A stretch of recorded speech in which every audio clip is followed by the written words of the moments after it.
A reading from Exodus chapter 14, verses 19 through 31. The angel of God who was going before the Israelite army moved and went behind them, and the pillar of cloud moved from in front of them and took its place behind them. It came between the army of Egypt and the army of Israel. And so the cloud was there with the darkness, and it lit up the night. One did not come near the other all night. Then Moses stretched out his hand over the sea. The Lord drove the sea back by a strong east wind all night and turned the sea into dry land, and the waters were divided. The Israelites went into the sea on dry ground, the waters forming a wall for them on their right and on their left.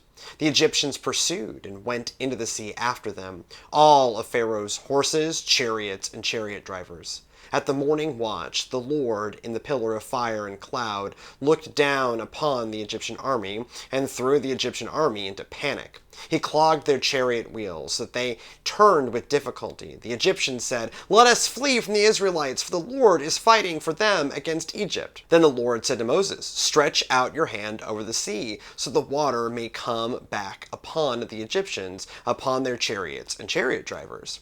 So Moses stretched out his hand over the sea, and at dawn the sea returned to its normal depth. As the Egyptians fled before it, the Lord tossed the Egyptians into the sea. The waters returned and covered the chariots and the chariot drivers. The entire army of Pharaoh had followed them into the sea, but not one of them remained. But the Israelites walked on dry ground through the sea, the waters forming a wall for them on their right and on their left. Thus the Lord saved Israel that day from the Egyptians. And Israel saw the Egyptians dead on the seashore.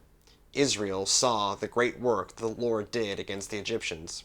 So the people feared the Lord and believed in the Lord and in his servant Moses. He heard them coming all day yesterday, the rising thunder of chariot wheels and horses. At first it felt like a small earthquake, but as the day went on it became increasingly clear that Pharaoh had gone back on his word. They wouldn't get the easy journey out of slavery. Instead, Pharaoh pursues them even still. He wished that he could be surprised at this point, but a lifetime at the hands of Pharaoh and his slave drivers left little room for that. Pharaoh would not accept defiance. As sunset approached, the roaring and pounding got so loud he risked a glance behind him. What he saw nearly made him stop in his tracks. Hundreds of chariots and thousands of horses bore down on them with spears and swords and archers. How could they stand up against the might of Pharaoh? Moses pulled some neat tricks, but the assembled forces looked unbeatable. They would crash through the ragtag ranks of former slaves like a hammer splitting a pot. Any thought of running felt equally hopeless. Ahead of them, the sea stretched out in infinite vastness. "Curse you, Moses," he said to no one in particular. "Did they run out of graveyards in Egypt?" As more began to look behind, and the bleak picture sank in, more folks began to offer up similar thoughts. He could hear shouts of, "I'd rather have died a slave," and "At least Pharaoh let us die in our own beds." Moses, for his part, didn't seem much better. He was just visible at the front of the column, yelling animatedly at the pillar of cloud. This didn't inspire confidence. The brain does strange things when overwhelmed with the fear of imminent death. He thought about his last conversation with Sarai on the night of the Passover, how he had promised to speak with her father. He had meant to do it yesterday as they walked, but he ran out of bravery. He thought about how he'd promised his youngest brother that they'd start woodcarving lessons so that he could start making his own toys, and he couldn't stop thinking about how his mother was going to die riding in a cart with the busted wheel that he had assured her that he would fix. He didn't know if he should just keep walking or stop and let the chariots overtake him. He kept trudging forward, eyes in the dirt, but felt utterly disconnected from the experience. Suddenly, a ripple of noise from the crowd made him look up and shattered his stupor. As soon as night fully set in, the pillar of cloud transformed again into the pillar of fire, but it moved from its position in front to standing between Pharaoh's army and the Israelites. An equally fiery and terrifying angel of the Lord had joined it. Just as the thundering chariots were about to overtake the Israelites, they came to a sudden stop. A strange silence settled over both groups. You could hear the swirling of the flames in the pillar, crackling in the air like a bonfire. His terror and resignation were replaced with confusion. How could the army just stop like that? What happens now? They still have us trapped at the edge of the sea. Another roar from the crowd shifted his attention back to the front of the column.